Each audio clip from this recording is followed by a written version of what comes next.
नमस्कार दोस्तों, आप सभी लोगों का स्वागत है आपके अपने चैनल स्टॉर्मी जीनियस पर। अगर आपने इस वीडियो क्लिक किया है तो मे बी आप एक एडवोकेट बनना चाहते हैं या वकील बनना चाहते हैं। ऐसे multiple questions related to advocate field या वकील या एलएलबी आप करना चाहते होंगे। बहुत सारे क्वेश्चन आपके माइंड में आते होंगे, कैसे करें, कितना पैसा लगेगा, कितना टाइम ड्यूरेशन लगेगा, या कौन कौन सी मुश्किलों का सामना करना पड़ता है।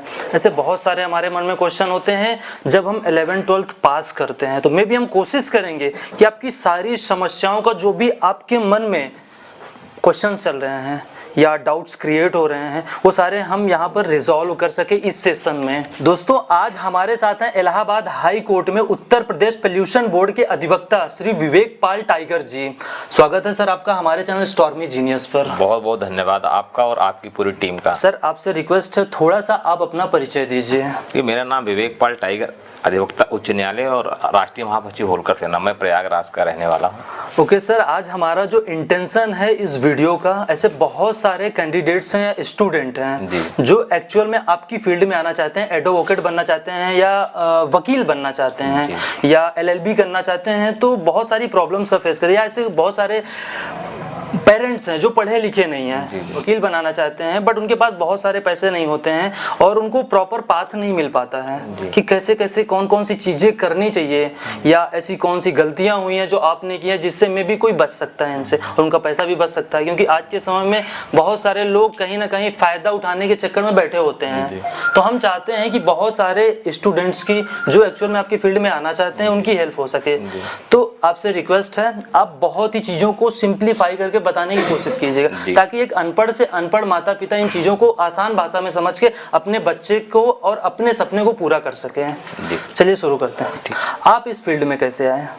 सबसे पहले इस फील्ड में मैं दरअसल मेरा जो फैमिली जो बैकग्राउंड है वो मेरा पॉलिटिकल रहा है। पॉलिटिकल? हाँ, पॉलिटिकल रहा है। तो मैं बचपन से ही मैंने ये चीज़ों को देखा और मेरा अपने फ्रीडम फाइटर्स को जो है उनको देखने के बाद मेरी ये रुचि जगी कि भारत को स्वतंत्र जो कराने में सबसे ज्यादा योगदान अगर किसी का रहा है तो अधिवक्ताओं का रहा है। अधिवक्ताओं का रहा है, मतलब ये प्रेरणा मिली आपको? क्योंकि चाहे आप भारत के प्रथम प्रधानमंत्री को देख लीजिए, पंडित जवाहरलाल नेहरू, वो भी एक अधिवक्ता थे।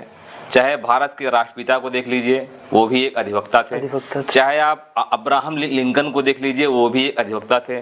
चाहे आप नेल्सन मंडेला जी को देख लीजिए, वो भी अधिवक्ता थे। तो इन सब को देख के मुझे ये प्रेरणा आई, क्योंकि मैं एक सोशल परिवार से था। तो मेरा ये था कि मैं किस फील्ड को ज्वाइन करूं या किस फील्ड में जाऊं जो अपने साथ साथ, अपने परिवार के साथ साथ मैं अपने समाज के लोगों के लिए भी मैं कुछ कर सकूं। तो मैंने शुरू से ही जो डिसाइड कर रखा था कि मुझे नौकरी नहीं करना या किसी फील्ड में नहीं जाना, मुझे लॉ करके अधिवक्ता बनना है। मतलब ये आपका 12th कंप्लीट करने के बाद ये डिसीजन आपका हुआ या उससे पहले ही आपके? मेरा पहले से क्लियर था। अच्छा, इसके लिए कोई गाइडेंस आपको कहीं से मिला या? गाइडेंस क्या, जैसे सोशल मीडिया वगैरह, मूवी वगैरह में देखने के बाद जो लगा कि यार एक अधिवक्ता ही एक ऐसी चीज होती है, अधिवक्ता ही एक ऐसा व्यक्ति होता है जो अपने साथ साथ अपने लोगों की बातों को मजबूती से रख सकता है। प्रशासन के सामने या किसी नेता मंत्री के सामने या कहीं भी जो है वो अपनी बात को रख लेता है और अपनी बात को मनवा लेता है यदि उसमें क्षमता है और उसमें योग्यता है तो। ठीक, आगे बढ़ने से पहले ये अधिवक्ता यानी कि एडवोकेट और ये वकील में डिफरेंस क्या होता है एक्चुअल में? वकील देखिए गांव की लैंग्वेज हो जाती है और अधिवक्ता एक जो है उसका जो रूपांतरण है वो जो है बेहतर शब्द में कहने के लिए, और एडवोकेट जो है वो अंग्रेजी शब्द है। अंग्रेजी तो तीनों का मतलब एक ही होता है, सिमिलर होता है। गांव में लोग अधिवक्ता वकील बोलते हैं। हाँ बिल्कुल। और जैसे अगर कोई कैंडिडेट या स्टूडेंट आना चाहता है इस फील्ड में तो वो कैसे डिसीजन ले? डिसीजन देखिए उसे क्यों आना चाहिए इस फील्ड में? देखिए ये अगर मैं कहूँ तो सबसे अगर कोई अलबेला प्रोफेशन है तो वो एडवोकेसी है। कैसे? इसमें आपको पावर, पैसा और रिस्पेक्ट तीनों चीजें मिलती हैं। अगर मतलब वो डिसीजन कैसे ले, जैसे मल्टीपल फील्ड होते हैं डिसीजन मैं आपको बता दूं कि देखिए लॉ जो है वो दो तरीके से होती है। एक 12th पास करने के बाद जो है 5 ईयर होती है, उसमें आपका ग्रेजुएशन प्लस लॉ होता है। एक आपका ग्रेजुएशन पास करने के बाद आपका जो है 3 ईयर का लॉ होता है। 3 ईयर। तो ये आप डिसाइड करना होगा कि आपको 5 ईयर लॉ करना होगा या 3 ईयर लॉ करना होगा। इन दोनों में डिफरेंस क्या है? डिफरेंस ये है कि जो 5 ईयर लॉ होता है उसमें आपका 1 साल बच जाता है, और 3 ईयर का जो लॉ होता है वो 3 साल आप ग्रेजुएशन करने के बाद फिर आप लॉ करते हैं तो आपके 6 साल चले जाते हैं, तो 1 साल आपको बच जाता है। और 5 ईयर जो लॉ होता है थोड़ा सा प्रोफेशनल होता है, वो प्रोफेशनल होता है। ज़्यादातर जैसे जो प्राइवेट जो कंपनियां हैं वो वहाँ से अपने अधिवक्ताओं को वहाँ से चुनती हैं, उनका पैकेज कराती हैं। अच्छा, इसमें भी जैसा कि आपने बताया कि अलग अलग 5 साल का होता है, 3 साल का होता है, तो ये 12th के बाद ही होता है डायरेक्ट एडमिशन दोनों कॉलेजों में? नहीं, 12th के बाद जो होता है वो 5 ईयर का होता है, मतलब उसमें आपका ग्रेजुएशन प्लस लॉ दोनों रहता है, और जो 3 ईयर का लॉ होता है वो आपका आफ्टर ग्रेजुएशन होता है। अच्छा, जैसे सपोज कोई बच्चा बीए कंप्लीट कर चुका है या बीएससी कर चुका है या बीकॉम कर चुका है, वो 3 ईयर का लॉ कर सकता है। 3 ईयर? हाँ, 3 ईयर का कर सकता है। बाकी जो इंटर पास 12th पास है वो 5 ईयर कर सकता है। जैसे अगर कोई स्टूडेंट इस फील्ड में, जैसा कि आपने बताया कि वो आना चाहता है, तो क्या ऐसा कोई एंट्रेंस एग्जाम होता है कॉलेजों का? अलग अलग, जैसे अभी जहाँ से मैंने लॉ किया हो इलाहाबाद यूनिवर्सिटी से किया हुआ है, तो वहाँ इंटर पास करने के बाद इसके फॉर्म निकलते हैं, आप फॉर्म फिलअप करेंगे, उसका इंट्रेंस होता है, और इंट्रेंस होने के बाद यदि आप उसमें इंट्रेंस में आप रैंकिंग में आते हैं तो आपका एडमिशन हो जाएगा। अच्छा, इसमें रैंकिंग के हिसाब से ही मतलब कॉलेज मिलता है? तो और एक क्लेड के थ्रू भी होता है, जो ये क्या कॉमन लॉ एडमिशन टेस्ट होता है, वो पूरे ऑल ओवर इंडिया का होता है। ऑल ओवर इंडिया का होता है। उसमें टॉप की जो यूनिवर्सिटियां हैं जो है वहाँ आपका सिलेक्शन होता है। बेंगलोर में है सबसे अच्छा जो कॉलेज लॉ का है, जो क्लेट के माध्यम से जो होता है। अच्छा, ये एग्ज़ाम जो 12th के बाद आपने बताया कि ये अप्लाई करना पड़ता है फॉर्म, फिर इसके बाद रैंकिंग के हिसाब से कॉलेज मिलता है, तो क्या ये सेम पैटर्न प्राइवेट कॉलेज में भी लागू होता है? नहीं, प्राइवेट कॉलेजों में जैसे ढेर सारी यूनिवर्सिटियां हैं, हर यूनिवर्सिटियों का अपना एक क्षेत्र होता है। जैसे आप यहाँ प्रयागराज में आज बैठे हैं, प्रयागराज में अभी इलाहाबाद यूनिवर्सिटी है, तो इलाहाबाद यूनिवर्सिटी को 2-3 कॉलेज हैं।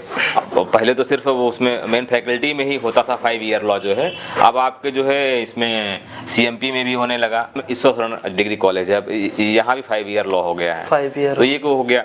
दूसरा एक प्रोफेसर रज्जू भैया राज्य की यूनिवर्सिटी है, उससे एफिलेटेड ढेर सारे जो कॉलेजेस हैं, आप वहाँ भी एडमिशन ले सकते हैं। क्या उसके लिए कोई जो है एंट्रेंस नहीं है आपको, आप डायरेक्ट जो है कॉलेज में जाएंगे, जो कॉलेज की क्राइटेरिया होगी फुलफिल करके आप एडमिशन ले सकते हैं। तो क्या सेम रिस्पेक्ट, सेम पोजीशन जो प्राइवेट कॉलेज से या गवर्नमेंट विद्यालय से करके लड़के लॉ की पढ़ाई करने के बाद बाहर निकलते हैं या इंटर्नशिप के लिए आते हैं, तो क्या सेम प्रोसेस होता है सभी दोनों कॉलेजों के? देखिए, लॉ की डिग्री तो सबकी सेम ही मिलेगी, चाहे मैं CBSE बोर्ड से पढ़ूँ चाहे UP बोर्ड से पढ़ूँ।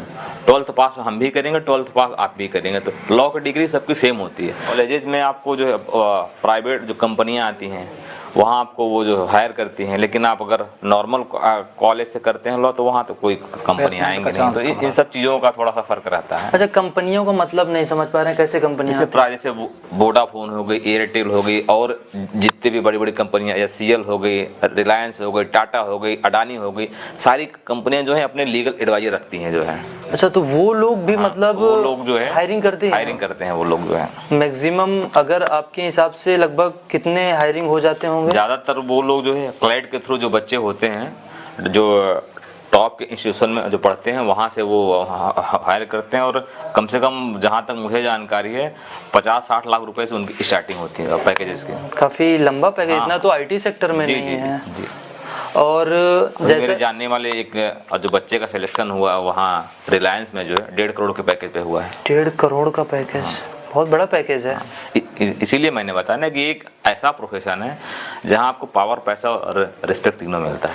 अच्छा, एक्चुअल में जैसे नंबर्स ऑफ स्टूडेंट बहुत ज़्यादा जैसे इस समय LLB करने के बारे में सोच रहे हैं या कर रहे हैं, तो क्या वाकई इसमें फ्यूचर ग्रो कर सकते हैं? इनकेस अगर उनका नहीं होता है रिलायंस जैसी, वोडाफोन जैसी कंपनियों में, तो क्या खुद से वो अपना फ्यूचर को ग्रो कर सकते हैं? तो उसका क्या गाइडेंस रहेगा? एकदम लॉ करने के बाद आप जो है AIB का एक एग्जाम होता है, अगर आप उसको पास कर लेते हैं तो आपको संबंधित जो स्टेट में जो है आपको बार काउंसिल में जो रजिस्ट्रेशन आपका हो जाता है। जैसे ही आपका रजिस्ट्रेशन होता है आप एक अधिवक्ता के रूप में जो रजिस्टर्ड हो जाते हैं, तो आप अपने क्षमता अनुसार और आप अपनी सुविधा अनुसार जो है चाहे तहसील में प्रैक्टिस कर सकते हैं, डिस्ट्रिक्ट कोर्टों में प्रैक्टिस कर सकते हैं, हाई कोर्ट में प्रैक्टिस कर सकते हैं या सुप्रीम कोर्ट में प्रैक्टिस कर सकते हैं।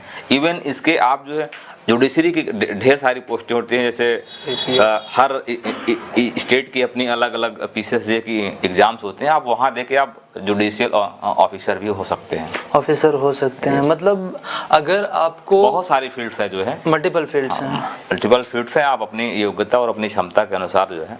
अगर आपको जैसे बताना हो कि इन केस कोई बच्चा 12th कर लेता है, मान लेते हैं कि सपोज मैंने कर लिया, अब मुझे एक एडवोकेट बनना है, तो मुझे कौन से स्टेप्स फॉलो करने पड़ेंगे जिससे मैं यहाँ तक पहुँच सकूँ? सबसे पहले आपको तो अगर जैसे आपके इंटर के बाद आपने जो है 5 ईयर लॉ कर लिया, लॉ पास आउट होने के बाद आपको जो है एक AIB का एक एग्ज़ाम होता है, ऑल इंडिया बार एग्जामिनेशन, उसको पास करने के बाद आपको जो है अपने जिस राज्य में हैं आप जो है वहाँ की बार काउंसिल में आपको अपने सारे documents, high school, inter, graduation, LLB, सारी सबकी डिग्रियाँ और मार्कशीट सबको आपको वहाँ फिलफिल करने के बाद जो है आपको वहाँ से COP मिल जाता है, प्रैक्टिस ऑफ सर्टिफिकेट। जब जैसे ही आपका रजिस्ट्रेशन आपकी बार काउंसिल में हो जाता है, आप एक अधिवक्ता के रूप में रजिस्टर्ड हो जाते हैं। व्यवसाय करने के लिए आप रजिस्टर्ड हो जाते हैं। तो आप अपनी क्षमता अनुसार आप डिस्ट्रिक्ट कोर्ट, हाई कोर्ट या आप जो है तहसीलों में प्रैक्टिस कर सकते हैं। जैसा आपने कहा कॉलेज से निकलने के बाद अब डायरेक्ट तो उसे क्लाइंट्स मिलने नहीं लगेंगे, तो इंटर्नशिप के लिए वो आएगा। सबसे पहले हाँ वही मैंने बताया, जैसे आपने रजिस्ट्रेशन आपका हो गया, फिर आपको एक अच्छा जो है सीनियर चुनना होता है। सीनियर आप एक ऐसा चुनिए जिसके पास मल्टीपल फील्ड से काम हो। मल्टीपल फील्ड सिर्फ उसके पास सिर्फ क्रिमिनल का ही काम ना हो, उसके पास क्रिमिनल का, सिविल का, मतलब हर फील्ड काम हो। हर फील्ड का काम उसके पास जब होगा तो आप उसकी सारी चीज़ें जो है आपको सीखने का मौका मिलेगा। मल्टीपल प्रॉब्लम्स आएंगी, उसको फेस करेंगे तो सॉल्व करने के तरीके पता चलेंगे। तो फिर आपका जिस फील्ड में आपका इंटरेस्ट आ जाएगा, आप उस फील्ड में आप प्रैक्टिस करिएगा। इसमें भी होता है कि जैसे आप मल्टीपल केसेस को सॉल्व करते हो, उसमें भी अलग अलग होता है। हाँ। जैसे सिविल का हो गया, सिविल में भी आपके जो है एक जैसे बोलते हैं सिविल में एजुकेशन मैटर्स जो है होते हैं, वो भी सिविल्स में आते हैं। कुछ आपके जो है खेतों से संबंधित जो मुकदमे होते हैं, शादी वगैरह जो ये डिवोर्स वगैरह होते हैं, और ये तो आपका जो क्रिमिनल साइड में जो आ जाएगा, क्रिमिनल साइड में आ जाएगा। तो आपको जिस फील्ड में आपका इंटरेस्ट हो उस फील्ड में आप अपना वो प्रैक्टिस करने के बाद। ये इंटर्नशिप कितने साल की होती है? इंटर्नशिप वो आपके ऊपर है, आप 3 महीने में सीख सकते हैं, 6 महीने में भी सीख सकते हैं, 1 साल में भी सीख सकते हैं। लेकिन मेरी ये सलाह है जो कम से कम सीनियर के पास जो है 2 साल तक आपको जो रहना चाहिए, प्रैक्टिस करें। जैसा कि आपने कहा कि जब कॉलेज से निकले तो क्या ये जो एडवोकेट हाई कोर्ट या सुप्रीम कोर्ट या जो लोक अदालत के होते हैं, क्या ये लोग एज अपना जूनियर चूज करने के लिए कॉलेज जाते हैं या गवर्नमेंट भिजवाती है? नहीं, ऐसा कोई वो नहीं, अधिवक्ताओं का इतना समय नहीं होता है कि वो जाएं जो है, जूनियर्स को खुद जाना पड़ता है सीनियर को चूज करना। तो वो कैसे चूज कर सकते हैं कि ये सबसे बेस्ट हैं जो हमें सिखा सकते हैं, या मल्टीपल केसेस जिनके पास आपको जाना पड़ेगा वहाँ, आपको उनके 1-2 दिन आपको उनके साथ रहना पड़ेगा, उनके साथ देखना पड़ेगा कि आपकी उनकी ट्यूनिंग मिल रही है कि नहीं मिल रही है, आपको उनके बोलने का तरीका आपको जो पसंद आ रहा है कि नहीं आ रहा है। हो सकता है कि हमारी भाषा कुछ दूसरी हो और आपकी भाषा कुछ दूसरी हो, लेकिन आपने सिर्फ हमें फेस देख के या मेरा नाम देख के आप मेरे साथ इंटर्नशिप करने चले, लेकिन मेरी चीज़ें जो आपको नहीं समझ में आई, मेरा बिहेवियर नहीं समझ में आया, तो फिर आप छोड़ के भाग जाएंगे, बाद में प्रॉब्लम होने लगती है। तो इसलिए हमेशा जब भी सीनियर आप चूज करिए तो पहले 2-4-6 दिन, 1 हफ्ते, जो कम से कम 1 हफ्ते आप उनके साथ रहिए, उनके चैम्बर में बैठिए, उनके साथ कोर्ट जाइए। इसके बाद जब आपको जो लगे कि नहीं ये मेरे लिए परफेक्ट है तो आप उनके साथ नहीं, सपोज 10 दिन आपके साथ रहे, 5 दिन इनके साथ रहे, 6 दिन इनके साथ रहे, 8 दिन उनके साथ, तो इस तरह में समय नहीं उसका बहुत ज्यादा बर्बाद, ऐसे तो आप फिर घूमते रह जाएंगे। तो मतलब टाइम देना पड़ेगा। हाँ, आपको टाइम देना पड़ेगा। किसी भी फील्ड में आपको शुरुआत में आपको टाइम देना पड़ता सीखने के लिए।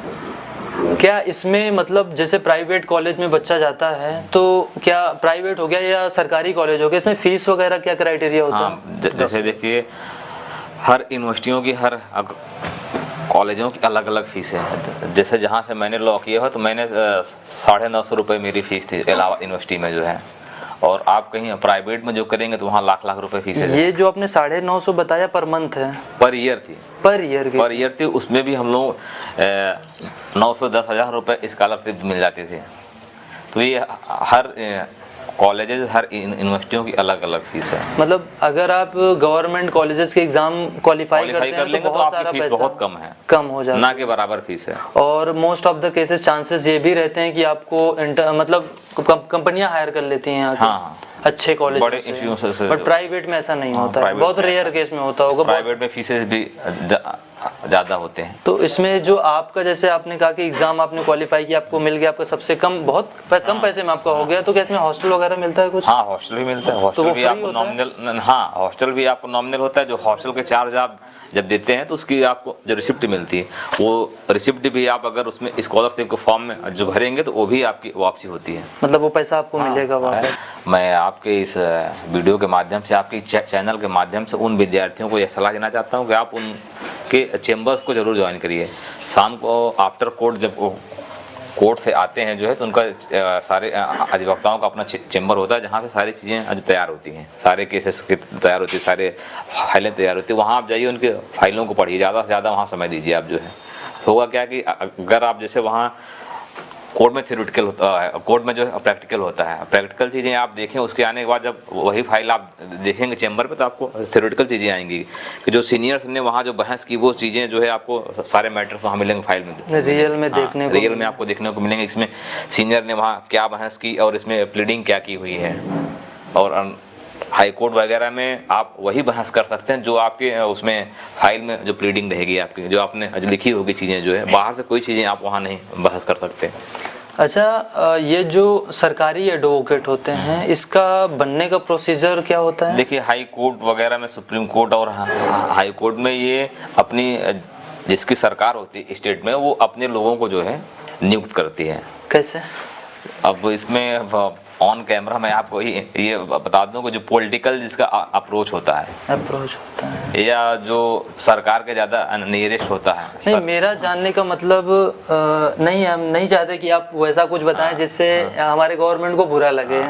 मतलब एक्चुअल में ये कि कोई एग्जाम वगैरह होता है क्या? हाई कोर्ट में कोई एग्जाम नहीं होता, सुप्रीम कोर्ट में कोई एग्जाम नहीं होता। हाँ, लोअर कोर्ट में होता है, APO का एग्जाम होता है।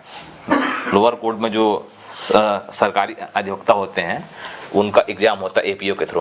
APO के थ्रू, मतलब ये लॉ की पढ़ाई कॉलेज से कंप्लीट करने के बाद डायरेक्ट होती है? हाँ, 2-3 उसमें 3 ईयर का जो है एक्सपीरियंस होना चाहिए आपको। अच्छा, ये एग्जाम देने से पहले कम से कम 3 साल का एक्सपीरियंस चाहिए, अनुभव होना चाहिए आपको। और ये सेम प्रोसेस आपका, चाहे प्राइवेट हो या सरकारी कॉलेज, दोनों का सेम प्रोसेस है? अब तो जो नई जानकारी मुझे अभी आई है कि APO के एग्ज़ाम देने के लिए जो कम से कम 3 साल आपके एक्सपीरियंस होना चाहिए, प्लस आपके जो है 30 से 35 साल भर में जो केसेस भी आपके जो होने चाहिए। फिर इसके बाद जो है आप उस एग्जामिनेशन के लिए आप जो एलिजिबल होंगे, तभी आप दे सकते हैं। ऐसी कौन सी गलतियाँ आपने की अपने इस यहाँ तक पहुँचने का, जो आपका पाथ था, रास्ता था, ऐसी कौन सी आपने गलतियाँ की जिससे आप, मतलब आपको फील हुआ हो बाद में कि ये गलतियाँ मुझे नहीं करनी चाहिए था, जिससे मैं भी चीज़ों को और जल्दी कर पाता? सबसे बड़ी गलती मैंने ये कि जैसे मैं 2015 में लॉ पास आउट हो गया जो है, तो मैंने लगभग 2 साल मेरे जो है ख़राब हो गए। दिल्ली में मैं कोचिंग करने चला गया जो है, लेकिन किसी जो कारणवश कोचिंग नहीं कर पाया जो है। फिर वापस आया तो 2017 में मैंने जो रजिस्ट्रेशन या बार काउंसिलिंग कराया जो है, तो वो मेरे 2 साल जो है, मेरे सीनियरिटी में भी 2 साल वो नहीं जुड़ेंगे। तो मैं ये सबको यह सलाह देना चाहूँगा, जैसे ही आप लॉ कंप्लीट करें, आप प्रैक्टिस करें या ना करें, लेकिन आप रजिस्ट्रेशन जो तत्काल करा लें। उससे क्या हुआ कि जब भी आपको वो होगा, सीनियरिटी आपकी वहीं से देखी जाएगी। जब आपका रजिस्ट्रेशन, जिस दिन से आपका रजिस्ट्रेशन होता है उसी दिन से वो आपका एक्सपीरियंस काउंट होना शुरू हो जाता है। एक अच्छा लॉयर बनने के लिए क्या एक्टिविटी होनी चाहिए या क्या क्या मतलब करना चाहिए? एक अच्छा लॉयर बनने के लिए सबसे पहले आपको जो है पढ़ना चाहिए। जैसे किताबें जो है, जैसे जनरल्स जो आते हैं और जो केसेस जो आते हैं, सबसे पहली चीज़ तो आपको जो है उसको नॉलेजेबल बनना पड़ेगा। जो पढ़ना पड़ेगा। दूसरी चीज़ उसके साथ साथ आपको जो है सोशल होना पड़ेगा। सोशल, अगर आप जो है प्रथम पीढ़ी की अधिवक्ता हैं, जैसे मैं जो है मेरी फैमिली में कोई अधिवक्ता नहीं है, तो मैं प्रथम पीढ़ी का अधिवक्ता हूँ।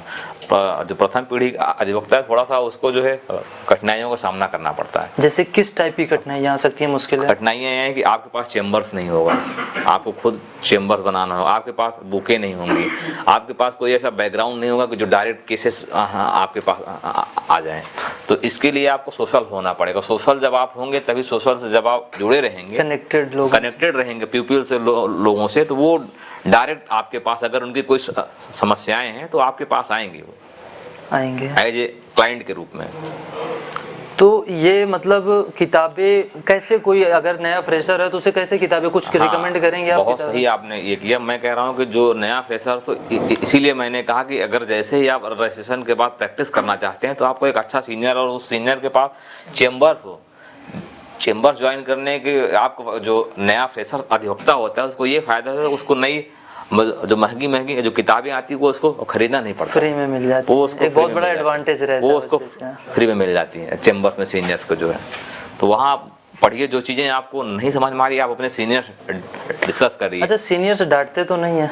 नहीं, अगर आप गलती करेंगे तो डांटेंगे सीनियर ऑब्वियसली। गलती मतलब जैसे किस टाइप की गलतियों में सबसे गलती ऐसे हो सकता है जैसे सीनियर ने भेज दिया कि जाओ आप फला कोर्ट में आप वॉच करके आओ, और आप गए वहाँ, आप मोबाइल चलाते रहे और केस सीनियर का जो निकल गया, तो सीनियर जब आएगा तो जाहिर सी बात है डांटेगा आपको जो है। अच्छा, सबसे ज़्यादा आपके अंडर में भी बहुत सारे लोग काम कर रहे हैं एज ए इंटर्नशिप, तो ऐसी कौन सी मोस्ट ऑफ द मिस्टेक्स करते हैं, जो गलतियां करते हैं जो स्टार्टिंग फेज में, वो कौन सी गलतियां हैं जो ये लोग करते हैं आपके जूनियर्स? देखिए, मोस्टली जो गलतियां करते हैं कि वो, अगर हम किसी चीज़ को उन्हें अब कहते हैं कि आप जाओ उस कोर्ट में जाके उस चीज़ों को देख के आओ या उसको पास ओवर करा के आओ, तो उनके अंदर एक हेजिटेशन होती है जो है कि हम जाएं, अगर कोर्ट में जाएं, अब कोर्ट हमें डांट देगी जो है तो हम क्या करेंगे, हो सकता है केस हमारा खारिज हो जाए जो है। तो उनके लिए ये सलाह है, जो भी सीनियर्स आपको कहे आप उसको निर्भीक होके, कोर्ट आपको एक बार डांटेगी, 2 बार डांटेगी, लेकिन जब आपको कोर्ट एक बार डांटेगी जो है तो आप उस चीज़ों से सीख जाएंगे, फिर दोबारा गलतियां नहीं करेंगे आप। अच्छा, सीनियर से जो कहे आप उसको फॉलो करते रहिए बस। मतलब बहुत ईमानदारी के साथ जो भी सीनियर्स बोलते हैं, डेडिकेशन के साथ उस काम को कंप्लीट करो, और अगर बोल रहे हैं रिप्रेजेंट होने के लिए कोर्ट में, तो वहाँ पे टाइम टू टाइम चीज़ों को करें। अगर इन केस, अच्छा, जब डांट पड़ती है तो एक्चुअल में जब गलती होती होगी वहाँ केस को मतलब रिप्रेजेंट करते साहब, मुझे एग्जैक्ट वर्ड मुझे नहीं पता आप लोग क्या यूज करते हैं वहाँ पे, तो वहाँ पे क्या एक्चुअल में जज साहब डांट देते हैं? नहीं, डांटते नहीं हैं, उनका एक अपना कहने का समझाने का तरीका होता है जो है। जज लोग जो है डांटते नहीं हैं, उनका समझाने का तरीका एक होता है कि आप फिर से जो है वो गलतियां ना दोहराएं, आप सही से चीज़ों को जो कहें, इसलिए वो समझाते हैं, प्रॉपर स्टडी करके आए हैं। अच्छा, जैसा कि हमने जो डेटा कुछ कलेक्ट किया है कि 2024 के जो डेटा हमने जो रिसर्च किया, लगभग 5 करोड़ से ज़्यादा केसेस पेंडिंग है जी, फिर भी जजेस को क्यों नहीं हायर किया जा रहा, रीज़न क्या है? दरअसल अभी ये तो आपको जो है भारत सरकार से पूछना होगा और भारत सरकार के कानून मंत्री से पूछना होगा। हाँ, ये जरूर है कि जहाँ मैं प्रैक्टिस करता हूँ वो एशिया नहीं, पूरे विश्व का सबसे बड़ा जो है हाई कोर्ट है। अच्छा, ये इलाहाबाद हाई कोर्ट विश्व का सबसे बड़ा हाई कोर्ट, पूरे विश्व का सबसे बड़ा हाई कोर्ट। सबसे ज़्यादा यहाँ जजेज हैं, सबसे ज़्यादा यहाँ अधिवक्ता हैं, सबसे ज़्यादा यहाँ केसेज हैं। लगभग कितने जज हैं यहाँ? लगभग नियर अबाउट 120 जज हैं। 120। और वकील कितने होंगे लगभग? वकील आपके जो बार में जो रजिस्टर्ड हैं 20 से 25 हज़ार हैं, और रेगुलर जो प्रैक्टिशनर हैं वो 7 से 8 हज़ार है। और जैसा कि आपने बताया कि यहाँ पे इतने मतलब वकील हैं, एक दिन में लगभग कितने केसेस सॉल्व हो जाते होंगे? एक दिन में नियर अबाउट 4 से 5 हज़ार। एक दिन में 5,000 केस सॉल्व हो जाते हैं, तो फिर इतने पेंडिंग कैसे हैं? दरअसल यहाँ की जनसंख्या बहुत ज़्यादा है। यूपी की जनसंख्या आप देख लेंगे तो जितनी यूपी की जनसंख्या है, इससे छोटे आपको जो है देश मिल जाएंगे, कई देश मिल जाएंगे। हाँ, तो जहाँ जनसंख्या ज़्यादा होगी वहाँ केसेस ज़्यादा होंगे। तो इसका कोई समाधान निकाला जाए, गवर्नमेंट क्यों नहीं निकाल रही है? समाधान अभी तो गवर्नमेंट की पॉलिसी खैर, ये सलाह है जो है मेरी जो है कि ज़्यादा से ज़्यादा जो है माननीय न्यायालयों की स्थापना की जाए, जजेज की संख्या बढ़ाई जाए।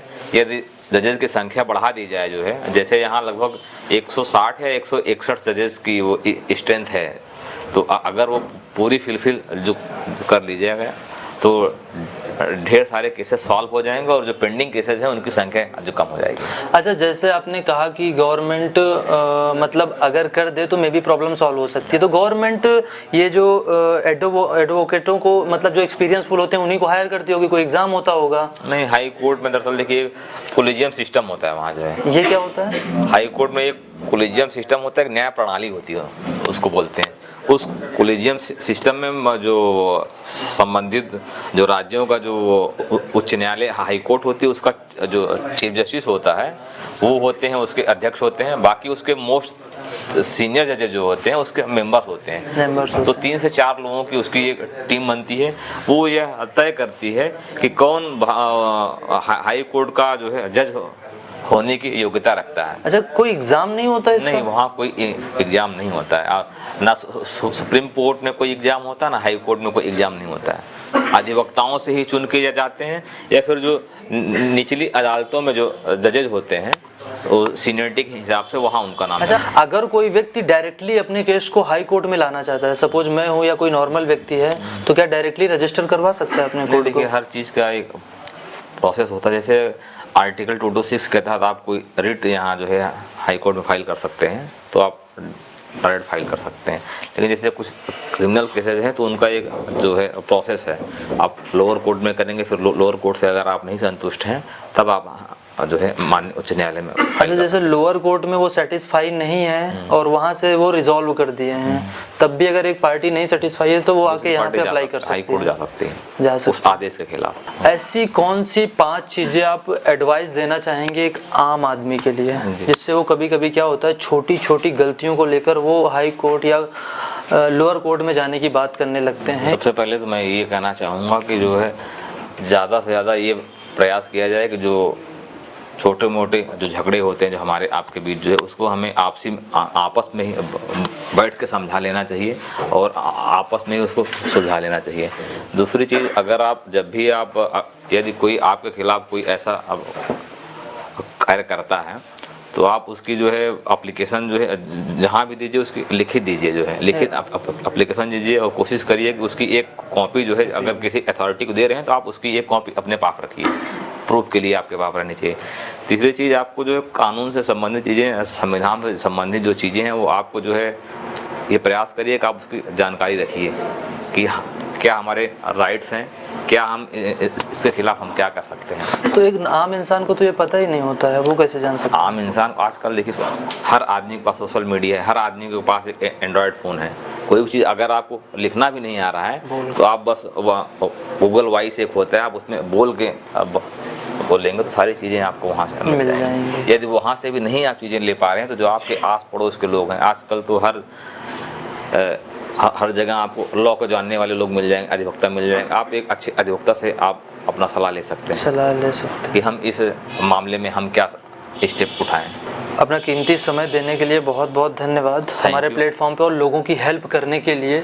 और वैसे दोस्तों ये सेशन आपको कैसा लगा कमेंट सेक्शन में आप ज़रूर बताइएगा, और भी मे बी आपके मल्टीपल क्वेश्चंस होंगे आप कमेंट सेक्शन में छोड़ सकते हैं। हम कोशिश करेंगे कि नेक्स्ट सेशन में हम आपके और भी जो डाउट्स होंगे वो क्लियर कर देंगे। Thank you.